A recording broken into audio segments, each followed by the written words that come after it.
하나님 말씀 우리 함께 보도록 하겠습니다. 성경책 가지신 분들은 성경책 보시고 또 만약에 안 가지고 계신 분들은 앞에 파워포인트 보시기 바랍니다. 오늘 하나님 주신 말씀 디모데후서 4장 6절부터 8절에 있는 말씀입니다. 잘 아시는 말씀인데요. 우리 함께 우리 한 목소리로 합독하도록 하겠습니다. 시작. 전제와 같이 내가 벌써 부어지고 나의 떠날 시각이 가까웠도다. 나는 선한 싸움을 싸우고 나의 달려갈 길을 마치고 믿음을 지켰으니 이제 후로는 나를 위하여 의의 면류관이 예비되었으므로 주 곧 의로우신 재판장이 그날에 내게 주실 것이며 내게만 아니라 주의 나타나심을 사모하는 모든 자에게도니라. 아멘. 아멘. 지난주 말씀 기억하십니까? 복습의 시간이 다가왔습니다. 예, 주님이 원하시는 공동체, 우리 뉴웨이 한인 침례교회가 주님이 원하시는 공동체가 되기를 원하면서 말씀 나눴을 때 첫 번째 어떤 공동체? 복음 중심의 공동체.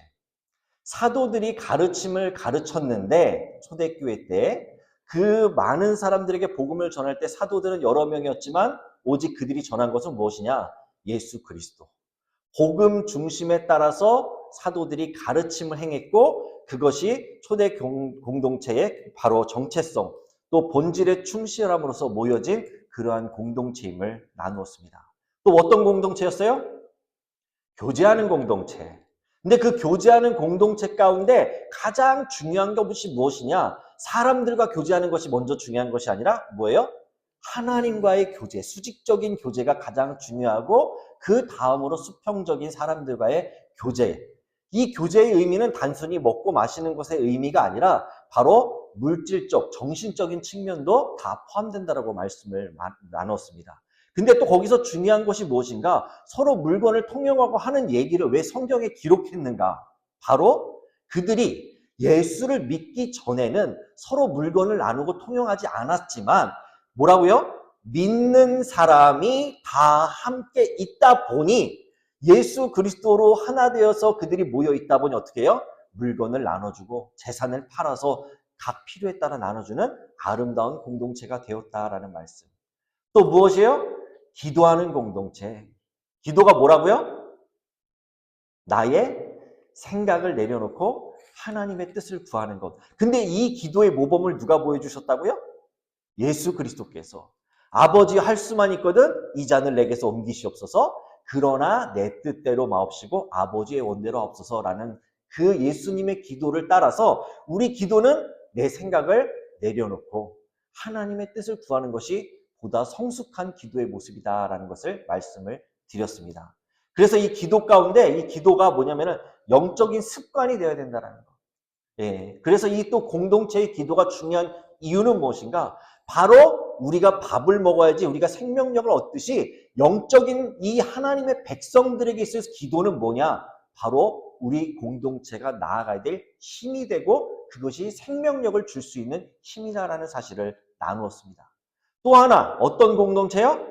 오늘 우리가 모여서 예배를 드리는 것처럼 예배의 공동체를 말씀을 드렸어요. 예배의 뜻이 뭐라고요?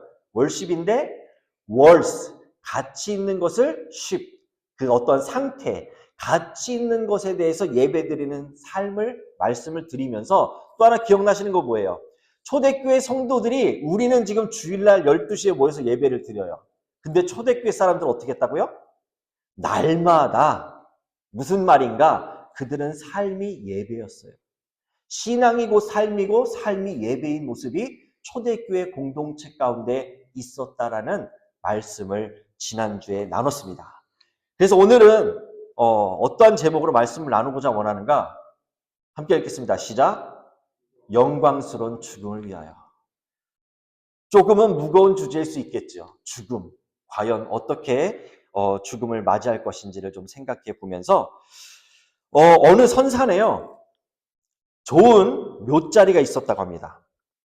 근데 그 묘자리 중에 가장 명당인 자리를 놓고 어느 두 형제가 서로 좋은 명당 자리를 갖겠다고 다투고 있었습니다.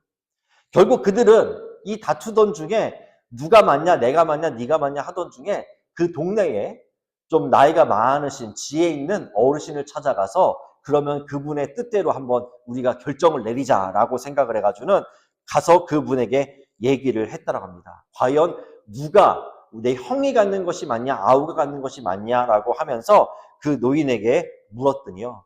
이 노인이 뭐라고 얘기해요? 옆에 보시죠.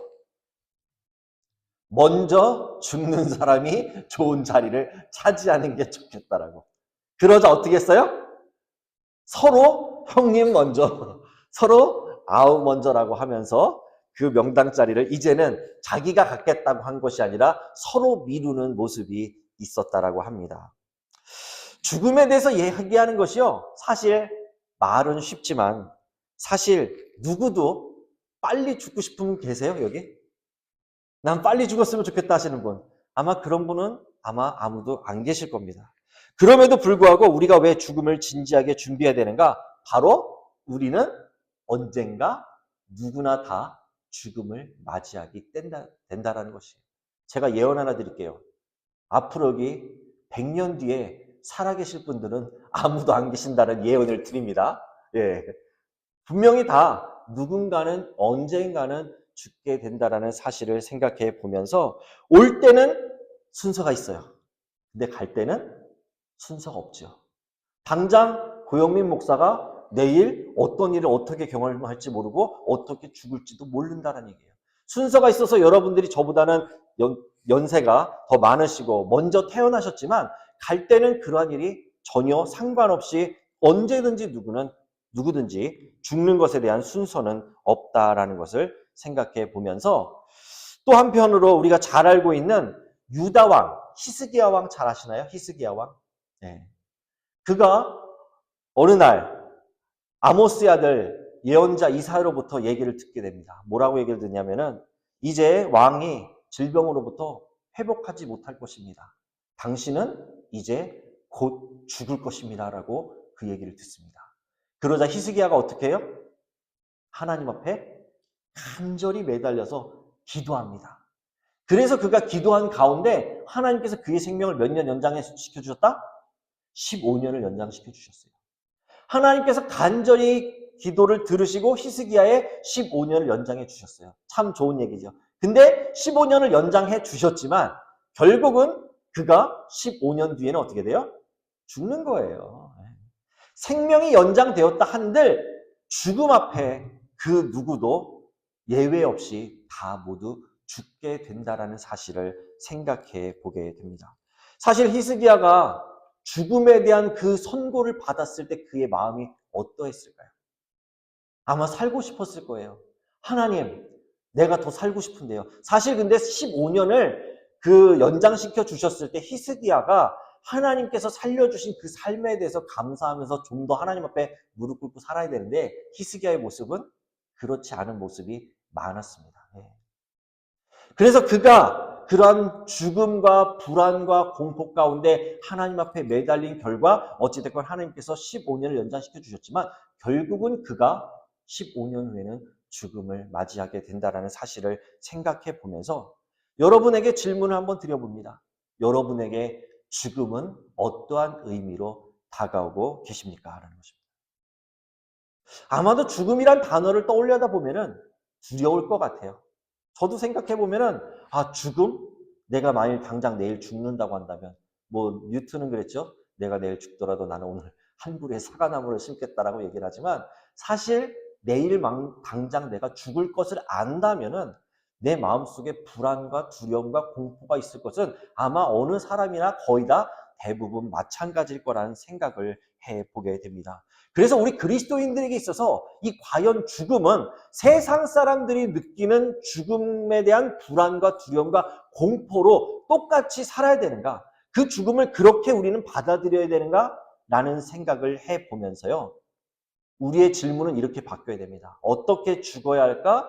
내 자신에 대해서 질문을 할 때 내가 이것을 계속 나는 어떻게 죽어야 될까? 어떻게 죽어야 될까라는 질문을 던질 때 어떠한 답을 얻을 수 있는가? 나는 그렇다면 어떻게 살아갈 것인가라는 그 해답을 우리는 얻을 수 있게 됩니다. 그래서 우리가 그리스도인으로서 꼭 배워야 될 습관 중에 하나가 뭐냐면 거룩한 습관이 필요한데요. 무엇인가? 바로 죽을 준비. 바로 어떻게 우리는 죽음을 맞이할 것인가라는 것을, 그리고 또 어떻게 우리가 살아야 할 것인가에 대해서 한번 생각해 보기를 원합니다. 이 질문에 대한 대답을 위해서요, 오늘 사도 바울이 우리가 앞서 말씀을 읽었잖아요. 그렇죠? 사도 바울의 그 삶을 그는 보여줬어요. 자신의 삶으로. 그 삶이 어떤 삶이었어요? 나름대로 하나님 앞에 최선을 다해서 열심히 산다는 그 열심. 어떠한 열심이에요? 잘못된 열심이에요. 그래서 어떻게 해요?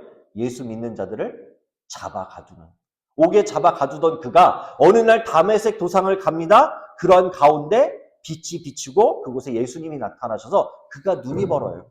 네, 강한 빛으로 인해서. 그래서 3일 동안 보지도 못하고 먹지도 못하는 가운데 아나니아라는 사람이 성령의 음성을 듣고 방문하여서 기도해 주는 가운데 그 눈에 비늘 같은 것이 벗어짐으로 눈을 보게 되고, 그 사건을 통해서 이제 사도 바울의 삶이 어떻게 해요?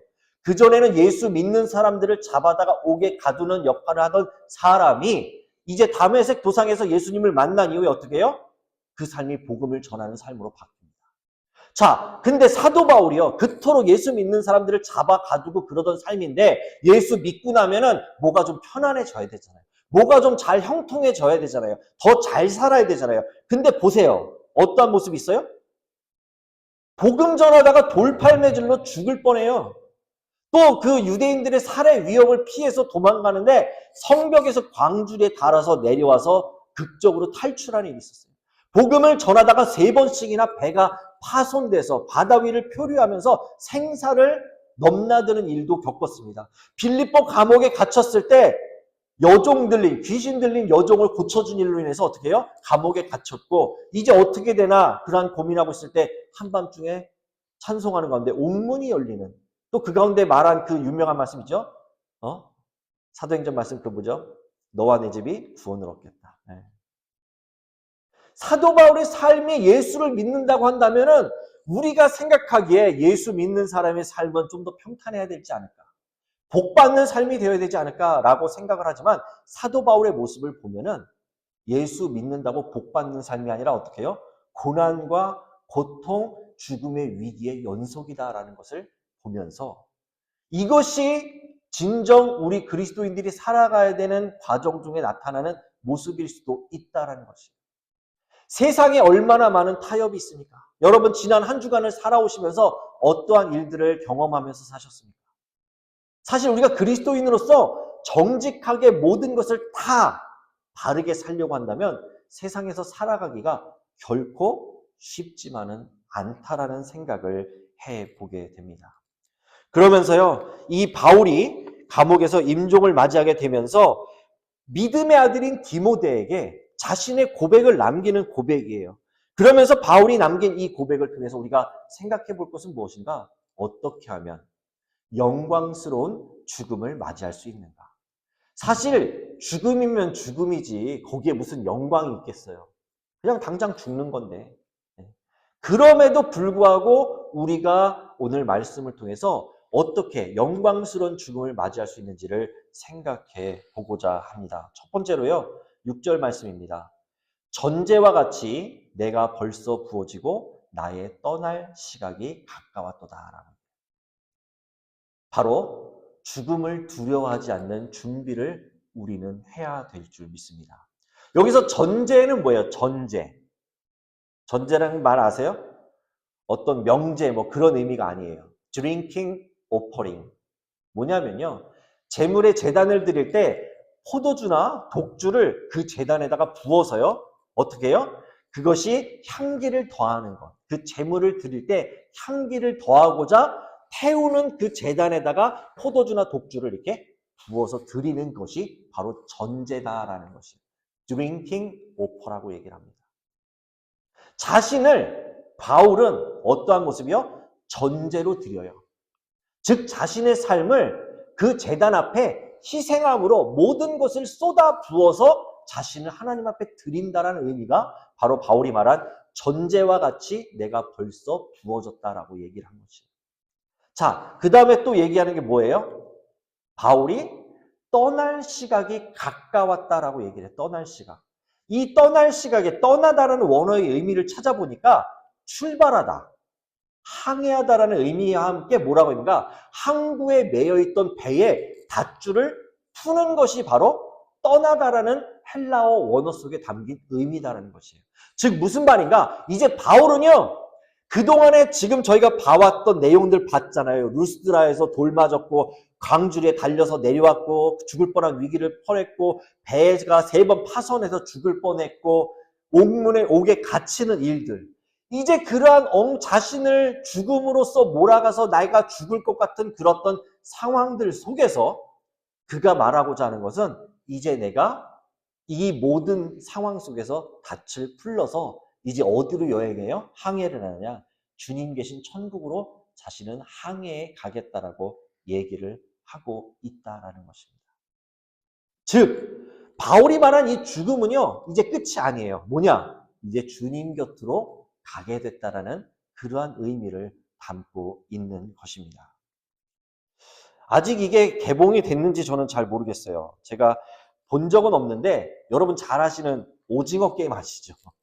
네, 다 보셨나요? 안 보셨어요? 보셨어요. 예, 보신 분도 계시고 저도 아직 1편도 못 봤어요. 예, 근데 하도 많이 그 내용들이 이게 짧게 쇼츠로 뭐 이렇게 나오다 보니까 대충은 이제 어떤 의미인지는 알 것 같아요. 근데 이게 뭐냐면은 오징어 게임 지금 2탄까지 나왔나 그렇고요. 앞으로 이제 3탄이 나오는데 3탄에 나오는 한 장면이라고 얘기를 합니다. 그런데 여기 뭐라고 써 있냐면은 후디, 미히, 크레스, 팁이라는 단어가 지금 여기 이렇게 좀 잘려 있는데 이게 지금 단어가 지금 적혀 있는 거예요.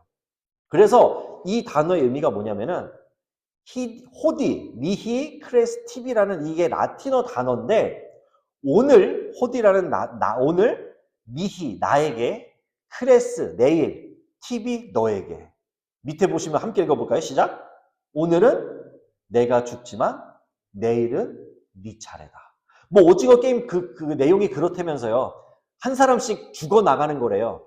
네, 게임에서 지면은 그 상태로 게임에서 끝나는 것이 아니라 그냥 목숨을 잃어버리는 그러한 일이에요. 그럼 이 상황도 무슨 얘기냐? 바로 오늘은 네가 살아있을지 모르지만 내일 네가 언제 죽을지 모른다라는 것이에요. 여러분 어떻습니까? 오늘이 바로 여러분이 오늘 밤 여러분의 목숨이 만약에 끝난다고 한다면 여러분은 안심할 수 있겠습니까? 아니면은 죽음을 맞이할 준비가 되어 계십니까? 영광스러운 죽음을 맞이하기 원하신다고 한다면 두 번째로요. 우리가 어떠한 죽음을 준비해야 되는가? 후회 없는 죽음을 준비해야 될 줄 믿습니다. 실제로 이렇게 얘기하죠. 나는 유명한 말이죠. 선한 싸움을 싸우고 나의 달려갈 길을 마치고 믿음을 지켰으니. 바울은요. 가는 곳마다 3가지 적이 있었다라고 얘기를 해요. 뭐냐? 악한 영들이 어떻게 하면 그 바울을 넘어뜨리려고 할 것인지 또 세상이 바울을 그만 내버려 두려고 하지 않고 계속 잡아 가두려고 했어요. 바울이 복음 전하는 것을 인정하지 않다 보니 바울을 잡아 죽이려고 하는 모습. 또 육신과 싸워했어요. 배고픔도 있었고요. 맞아서 아픔도 있었고요. 많은 여러 가지 그러한 3가지의 적이 바울을 괴롭혔다라는 것입니다. 근데 또 그러한 가운데 바울은 뭐라고 얘기하는가? 나의 달려갈 길을 마쳤다라고 얘기해요. 사도행전 20장 24절에 이렇게 되어 있습니다. 내가 달려갈 길과 주 예수께 받은 사명 곧 하나님의 은혜의 복음을 증거하는 일을 마치려 하면은 나의 생명조차 조금도 귀한 것으로 여기지 아니한다. 자신은 죽어도 괜찮다는 얘기예요. 복음을 전할 수만 있다면 언제 어디서든지. 그래서 우리가 아는 옥중서신 알잖아요. 에베소서, 빌레몬서, 빌립보서, 에필, 골로새서, 빌레몬서. 예. 그 옥중에서도 그가 하나님을 찬양하며 복음을 전하는 그 바울의 모습이 있었다라는 것이에요. 그러니까 자기가 이렇게 죽음을 앞둔 가운데 믿음의 아들 디모데에게 내가 어떻게 해요? 달려갈 길을 잘 마쳤다라고 고백할 수 있는 거예요. 3번째로 뭐라고 얘기합니까? 믿음을 지켰다. 이 믿음을 지켰다라는 것은요, 그냥 단순한 의미가 아니에요. 보시면은 그러나 성령이 밝히 말씀하시기를 후일에 어떤 사람들이 믿음에서 떠나 미혹하는 영과 귀신의 가르침을 따리라 하셨으니. 그래서 믿음의 사람이었던 대마란 사람은 어떻게 했는가? 이 세상을 사랑해서 나를 버리고 데살로니가로 왔다라고 해요. 이 바울의 믿음을 지켰다는 이거는요, 바울에게 어떻게 보면 자존심이에요. 자부심이에요. 왜냐? 그동안에 자기가 죽을 뻔한 위기가 닥치면요, 지난번에 제가 그 IS에 의해서 순교를 당한 콥트 교도들 사진을 보여준 적이 있잖아요. 정말 그들 앞에 무릎 꿇고 내 목을 이제 치겠다라고 얘기를 할 때 너 예수 안 믿겠다라고 한마디만 하면은 살 수 있어요. 근데도 그들이 그 참수를 당하는 그 사람들의 믿음처럼 바울도 마찬가지란 거예요. 자신이 믿음을 지키는 과정 속에 모든 것이 지금 우리처럼 예수 믿는데 아무런 어려움 없이 예수를 믿는다고 생각을 해보세요.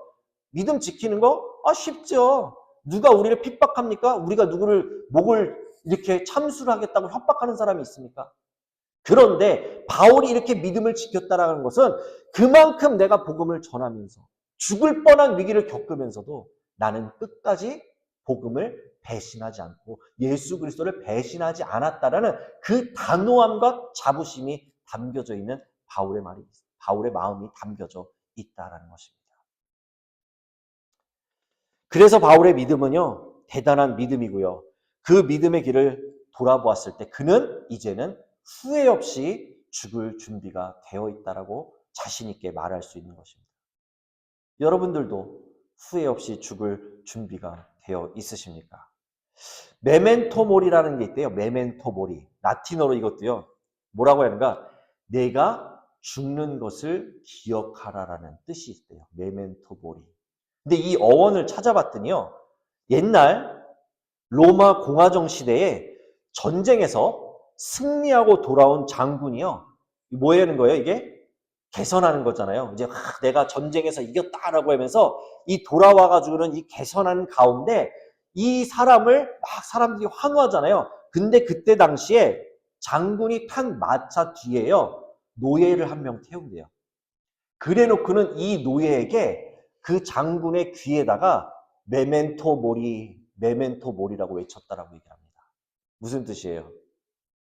오늘은 당신이 지금 전쟁에서 승리해서 지금 살아서 개선해서 당신이 지금 이런 환호를 받고 있지만 어떻게 해요? 언제든지 누구든지 죽는다는 것을 기억하라는 의미가 메멘토 모리였다라고 해요. 그래서 이렇게 뒤에 노예를 싣고서는 그 승리에 취해 있는 그 장군의 귀에 메멘토 모리를 외쳤다라고 하는 것이 옛날부터 이렇게 내려오는 어떤 풍습과 같다라고 얘기를 합니다. 바로 우리 모두가 죽는다는 것을 우리는 기억해야 될 줄 믿습니다.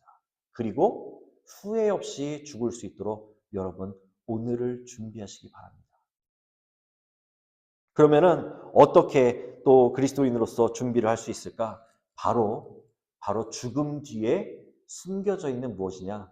멸류관을 우리는 바라볼 때 후회 없는 죽음을 맞이할 수 있게 됩니다. 8절에 보실까요? 함께 읽겠습니다. 시작.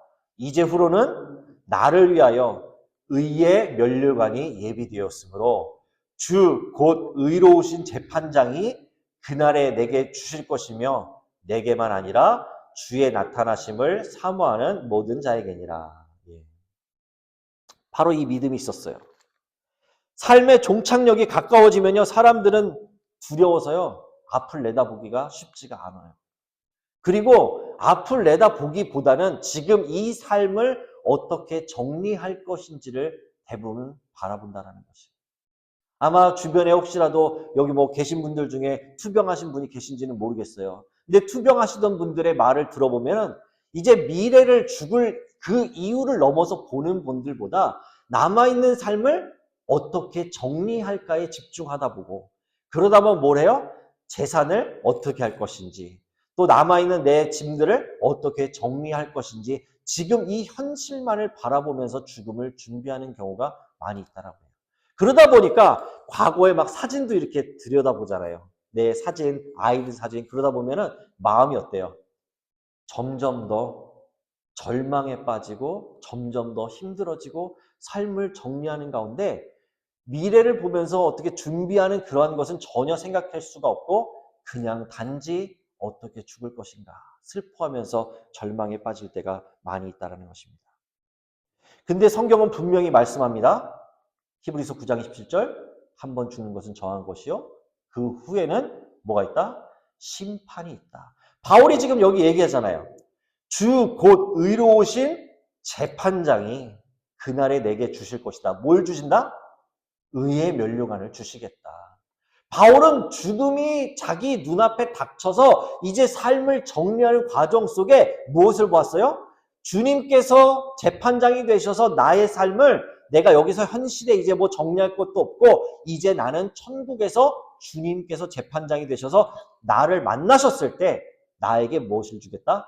의의 면류관을 주시겠다라는 그 확신이 있었기 때문에 자신 있게 자신의 삶을 정리할 수 있었다라는 것입니다. 근데 분명히 성경은 말씀하고 있어요. 바로 심판이 있다라는 것. 그러면서 바울이 바라본 것은 또 무엇인가? 천국문을 들어설 때 자신이 확신할 수 있는 두 가지가 있었습니다. 무엇인가? 바로 자신이 바울을 맞이해 주실 주님이 천국문 앞에 기다리고 계시고 또 그로부터 의의 면류관을 그는 받을 수 있다라는 그 확신이 있었기에 바울은 그 죽음을 두려워하지 않았다라는 것입니다. 빌립보서 1장 22절에 바울이 이렇게 얘기합니다. 이는 내게 사는 것이 뭐다? 그리스도다. 죽는 것도 어떻게 한다? 유익함이라. 세상에. 죽는데 유익하대요. 죽음이란 단어와 유익하다라는 이 단어가 매치가 되십니까? 사실 임종을 앞둔 그 가운데 아마 로마 황제는 그랬을 거예요. 바울을 옥에 가두고 이제 바울이 처단되어지기를 바라면서 그가 이제 모든 것을 다 잃을 것이다라는 아마 그 로마 황제는 그러한 생각을 하고 있을 거예요. 왜냐? 바울이 다니는 곳마다 예수를 전하고 사람들이 점점 예수쟁이가 되어가고 있는 것을 내버려두면 안 되겠다라는 그러한 일들이 일어나고 있기 때문에. 그래서 아마 로마 황제는 그에게서 그러한 예수를 분리시키고 떼어시키고 죽으면은 끝이다라는 생각으로 그 사형을 집행하고자 했던 그러한 로마 황제의 모습이 있었을 것입니다.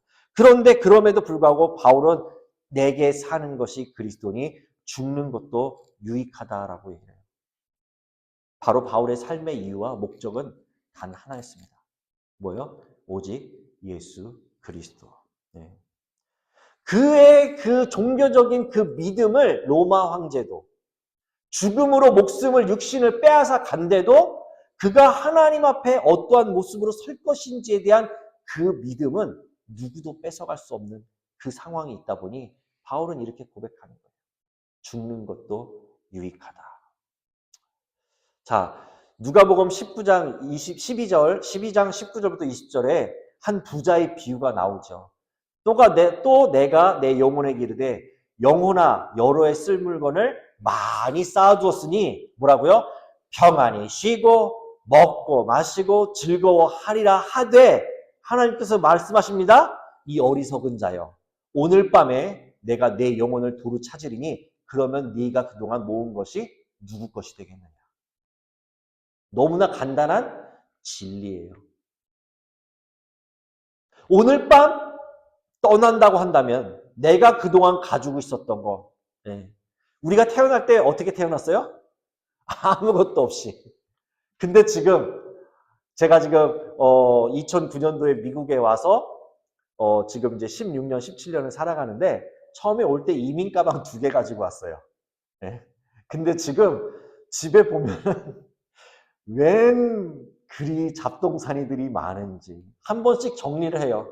그런데도 또 어디서 나는지 또 뭐가 또 생기고 또 정리하고 또 생기고 막 그래요. 이 말씀처럼 우리가 가지고 있는 것들, 여러분이 가지고 있는 차, 집, 돈, 뭐 많은 것들이 있어요. 근데 그러한 가운데 그것이 우리와 영원히 천국까지 가져갈 수 있느냐라고 했을 때 그건 아니죠. 당장 우리의 숨이 끊기는 날 내가 가지고 있었던 모든 것이 이제는 더 이상 내 것이 아니다라는 것이에요. 근데 자, 이는 내게 사는 것이 그리스도이니 죽는 것도 유익함이라고 하는데 거기 영어 뭐라고 돼 있어요? 붉은 글씨로 to die is gain이라고 돼 있어요. 정말 사실적으로 죽음은요, 모든 것이 다 로스되는 거예요. 다 잃어버리는 거예요. 왜냐하면 내가 가지고 있던 것을 죽는 순간 내 것이 아니니까 다 로스되는 것이어야 되는데, 바울은 어떻게 얘기하는가? To die is gain이라고 얘기를 해요. 이것이 나는 죽는 것이 얻는 것이다 라고 얘기를 하는 이 바울의 모습. 무엇입니까? 바로 나는 모든 것 다, 이제 이 세상에서의 모든 것은 다 잃는 것일지 모른지언정 나는 이제 천국에서 주님과 함께, 주님이 주실 면류관과 함께 주님을 얻었으면 난 그것으로 that's it. 네. 그것이 나에게는 얻는 것이다. To die is gain이라고 고백할 수 있었던 것입니다. 말씀을 정리하겠습니다. 우리 교회가 속한 미국 남침례교단, 우리가 교회가 남침례교단에 속해 있죠. 짐 엘리엇이라는 선교사님 많이 아실 거예요. 들어보셨을 거예요. 예. 이분이 위튼 대학 출신으로 남미 아쿠아족에게 복음을 전하기 위해서 그곳을 방문했다가 복음을 전해보지도 못하고요. 그들이 쏜 화살에 맞아서 돌아가십니다. 그것이 알려지자 사람들이 막 비난을 해요. 왜 그렇게 무모한 짓을 했냐고. 왜 그곳에 가면은 그 부족은 어떤 족인가? 문명세계와 차단된 그런 부족이에요. 그런데 그곳에 복음을 전하겠다라는 그 마음을 갖고 그가 그곳에 방문했다가 그가 그곳에서 복음, 예수 그리스도란 말 한마디도 못한 채 그곳에서 돌아가시게 됩니다. 한번 잠시 영상 보겠습니다. 죽음보다 강한 복음, 짐 엘리엇. 그는 바보가 아니었다. 짐 엘리엇, 젊은 선교사. 그는 복음을 전하기 위해 에콰도르 원주민 마을로 들어갔습니다. 몇 주 후 그는 창에 찔려 순교했습니다. 그러나 그가 뿌린 복음의 씨앗은 그 부족 전체를 변화시켰습니다. 수년 뒤 짐 엘리엇을 죽인 원주민은 예수님을 믿고 목사가 되었습니다. 짐은 이렇게 말했습니다. 영원한 것을 얻기 위하여 영원하지 않은 것을 버리는 사람은 결코 어리석은 자가 아니다. 예수님을 위해 드린 삶은 결코 헛되지 않았습니다. 한번 읽어보실까요? 영원한 것을 얻기 위하여 영원하지 않은 것을 버리는 사람은 결코 바보가 아니다. 지금 여러분이 가지고 있는 것 중에 혹시라도 영원하지 않은 것이 있다고 한다면 여러분 다 내려놓으시기 바랍니다. 우리 그리스도인들은요, 이 땅에서의 삶을 사는 것 중요합니다. 근데 우리가 중요한 그 삶 속에 더 중요한 건 무엇인가? 그 죽음 이후 뒤에 우리가 어디로 가는지, 또 그 가는 과정 속에 우리가 이 땅의 삶을 어떻게 준비해야 될 것인지를 우리는 마음속 깊이 새겨 놓아야 될 것입니다. 그래서 이 짐 엘리엇이요, 저는 이 사도 바울의 고백과 같이 전제와 같이 내가 벌써 부어지고 나의 떠날 시각이 가까웠다라는 이 마음을 품고 있었던 것 같아요. 그가 비록 그 부족민들이 쏜 화살에 맞아서 죽었어요. 근데 그 뒤에 이 소식이 알려지고 이제 남아있는 자녀들과 부인이요, 이 선교지 다시 이곳에요 들어갑니다. 그래서 그곳에 들어가서 그들에게 복음을 차근차근 천천히 전하기 시작하는 가운데 아까 본 한 사람, 짐 엘리엇을 죽인 사람을 만나게 됩니다. 그러면서 이 계속 사랑으로 이들에게 뭔가를 자꾸 주고 하니까 그 죽인 사람이 짐 엘리엇 부인에게 당신은 왜 우리에게 이런 것들을 이렇게 베풀어 줍니까? 라고 했을 때 몇 년 전 우리 남편이 당신들에게 복음을 전하러 왔다가 우리 남편이 죽었다. 내가 그 부인이다. 근데 나는 그 하나님의 사랑을 전하기 위해서 또다시 당신들에게 왔다라고 해서 그 사람이 예수를 믿게 되고 심지어는 뭐요? 목사님이 되셨어요.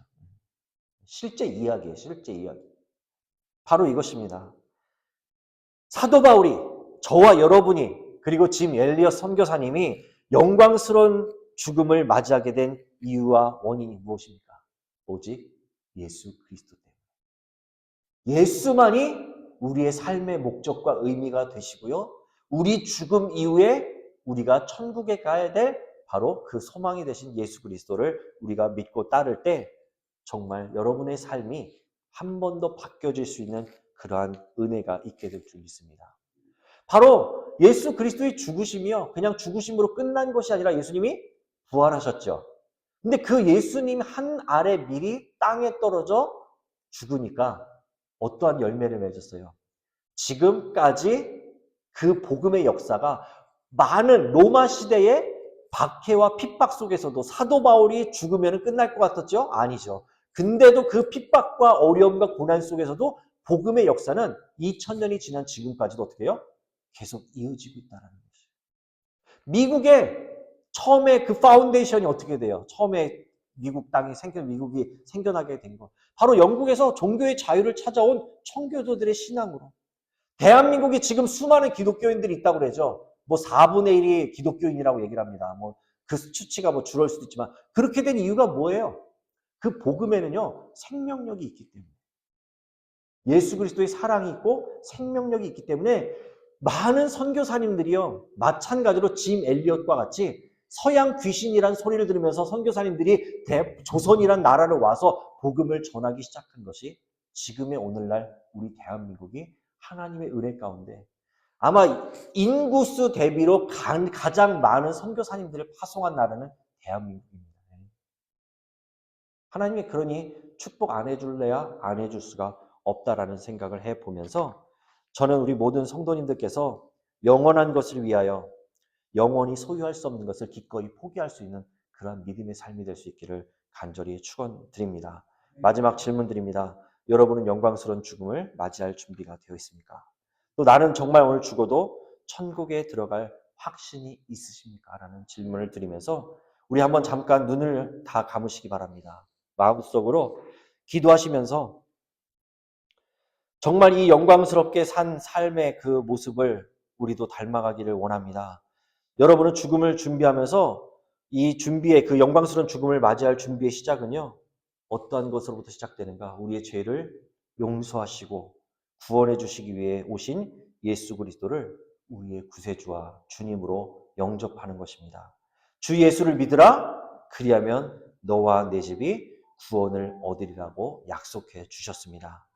오늘 말씀을 가운데 여러분들에게 질문을 드리면서 혹시 이 시간 예수님을 모르시고 아직까지 내가 예수님이 어떠한 분이신지 잘 모르겠습니다. 그런데 오늘 말씀을 듣고 보니 내가 정말 예수님을 믿겠습니다. 라고 혹시 고백하시는 분이, 예수님을 모르시는 분이 계시면은 잠깐 손을 들어서 표해 주시면은 우리 함께 제가 기도하도록 하겠습니다. 혹시 계십니까? 예, 이 시간 제가 기도하고 마치도록 하겠습니다. 기도드립니다.